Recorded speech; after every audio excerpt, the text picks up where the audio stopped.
Oke, bismillahirrahmanirrahim. Kali ini di kelas komunikasi politik saya akan menjelaskan mengenai efek komunikasi politik menurut Danimo. Baik, jadi efek komunikasi politik itu ada 4 ya. Yang pertama adalah sosialisasi politik, yang kedua partisipasi politik, yang ketiga adalah mempengaruhi pemilu, dan yang terakhir adalah mempengaruhi kebijakan. Jadi komunikator politik itu melakukan komunikasi politik itu gunanya untuk keempat hal ini. Efek yang mereka harapkan adalah keempat hal ini. Dan ingat, komunikator politik itu ada 2 ya. Yang pertama adalah politisi itu sendiri, jelas mereka adalah komunikator politik. Namun ada juga aktivis. Aktivis di sini juga merupakan komunikator politik. Baik komunikator politik dari sisi aktivis maupun politisi, khususnya untuk 2 hal ini, sosialisasi politik dan partisipasi politik itu berlaku. Namun yang di bawah ini tergantung konteksnya. Apa itu sosialisasi politik? Dari kata sosialisasi kita sudah akrab sekali kan ya. Sosialisasi berarti kita memperkenalkan sesuatu yang orang misalnya belum tahu, agar orang lain menjadi tahu hal itu dan bisa menerapkannya dalam kehidupannya sehari-hari. Jadi kalau dari segi definisinya, sosialisasi politik adalah proses pembelajaran politik pada diri seseorang, baik sengaja maupun tidak sengaja, yang bisa mempengaruhi partisipasinya dalam politik. Jadi ada agen-agen sosialisasi politik atau agen di sini maksudnya orang-orang yang dia tugasnya itu orang ataupun lembaga yang tugasnya itu bisa melakukan sosialisasi politik pada diri kita.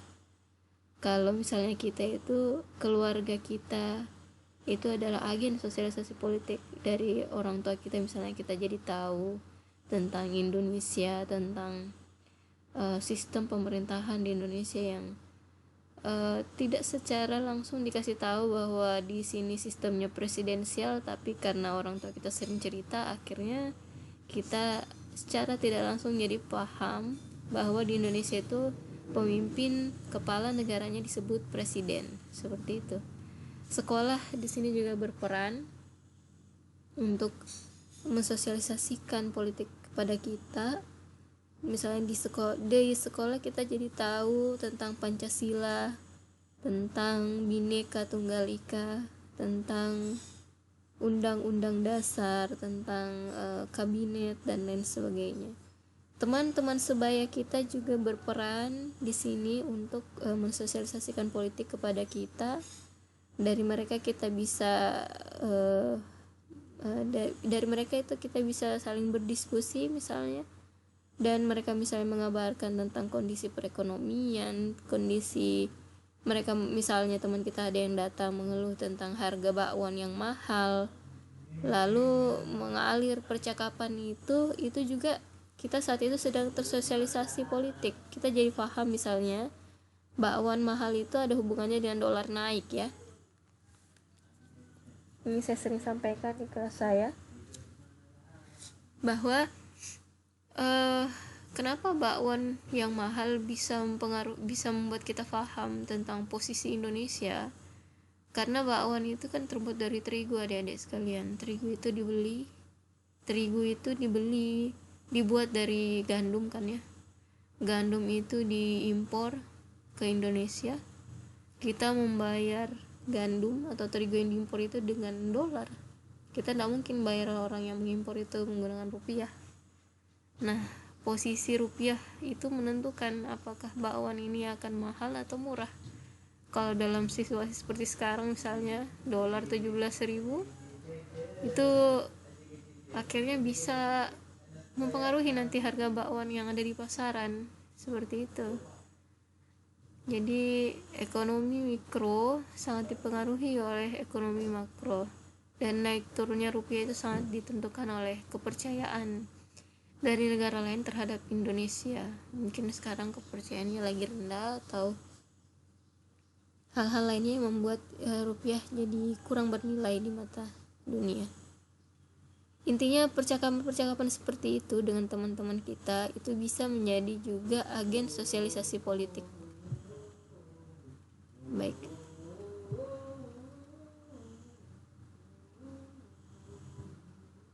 Selanjutnya partisipasi politik. Itu partisipasi politik dapat dibagi menjadi dua, ada partisipasi politik konvensional dan ada partisipasi non konvensional. Saya mau bahas dulu dari sisi partisipasi non konvensional. Pasti kita masih ingat aksi yang terjadi pada bulan Oktober 2019 itu ya, dimana anak STM banyak mahasiswa turun ke jalan. Nah itu kita bisa lihat videonya di sini ya.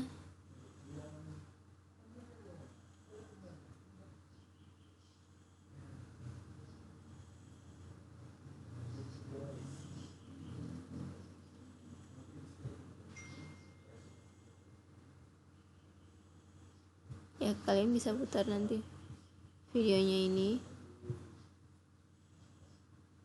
Intinya demonstrasi adalah bentuk partisipasi yang tidak konvensional. Dan bagaimanakah yang bentuk partisipasi yang konvensional itu seperti ini.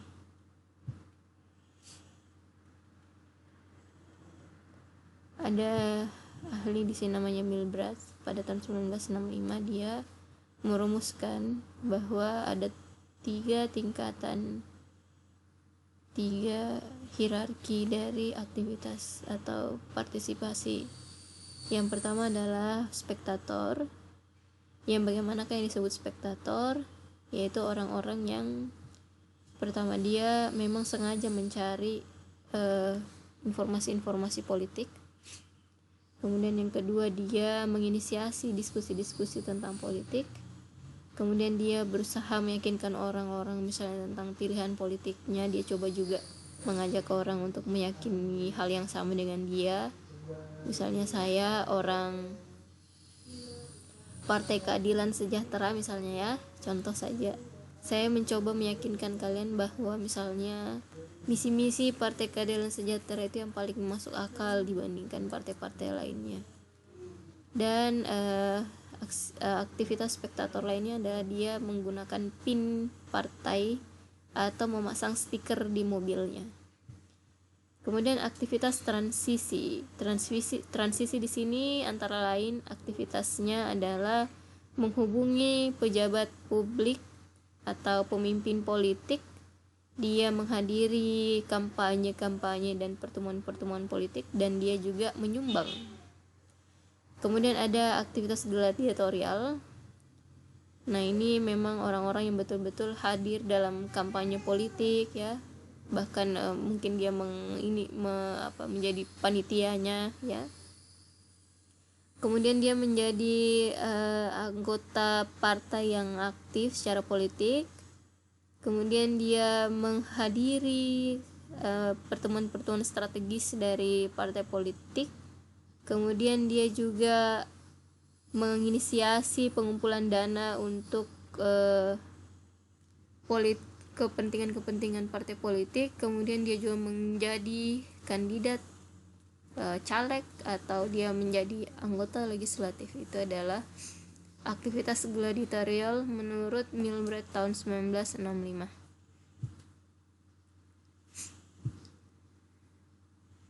Baik, jadi saya bilang tadi bahwa ada dua komunikator politik ya. Yang pertama ada politisi, yang kedua ada aktivis. Kalau politisi dia concernnya itu lebih kepada bagaimana komunikasi politik yang dilakukannya berefek kepada bagaimana bisa mempengaruhi hasil dari pemilu. Jadi memang itu tujuan mereka, bagaimana mereka bisa terpilih.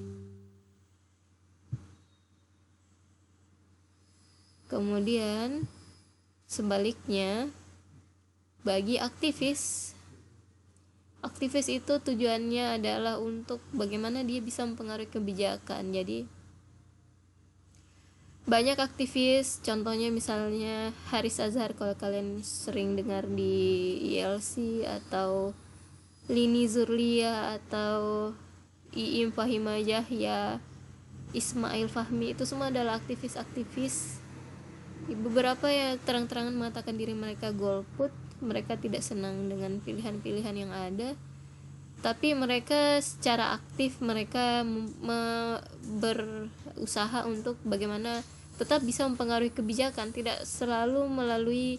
Jadi kan begini, ketika kita hadir di pemilu mencoblos sebuah partai atau memilih caleg-caleg tertentu atau capres tertentu, itu kan harapan kita supaya visi misi capres itu, caleg itu, partai itu yang bisa direalisasikan seperti itu, karena kita percaya misalnya dengan visi misi mereka, tapi tidak selalu harus dengan cara mencoblos. Kita juga bisa, kalau kata Danimo ini ya, menjadi aktivis dan kemudian kita melakukan apa yang disebut dengan radikal demokrasi, yaitu bagaimana kita mengajarkan kepada masyarakat untuk aktif, misalnya menyuarakan pikirannya, sehingga memberi bantuan hukum kepada rakyat yang tertindas, misalnya dari sebuah aturan-aturan atau undang-undang yang ditetapkan di putusan-putusan kehakiman yang ditetapkan itu. Nah, itu cara mereka untuk bisa mempengaruhi kebijakan, bukan dengan hadir di bilik suara. Jadi mereka mempraktikkan kewarganegaraan mereka dengan cara ini, bukan dengan cara hadir di bilik suara. Seperti itu. Ya, itu tadi materi tentang efek komunikasi politik. Kalau ada yang ingin ditanyakan, silahkan tanyakan melalui Google Classroom, selalu terbuka, dan saya akan memposting tugas setelah ini ya, dan kalian bisa mengerjakan tugas itu yang ada hubungannya dengan efek komunikasi politik ya. Baik, wassalamualaikum warahmatullahi wabarakatuh.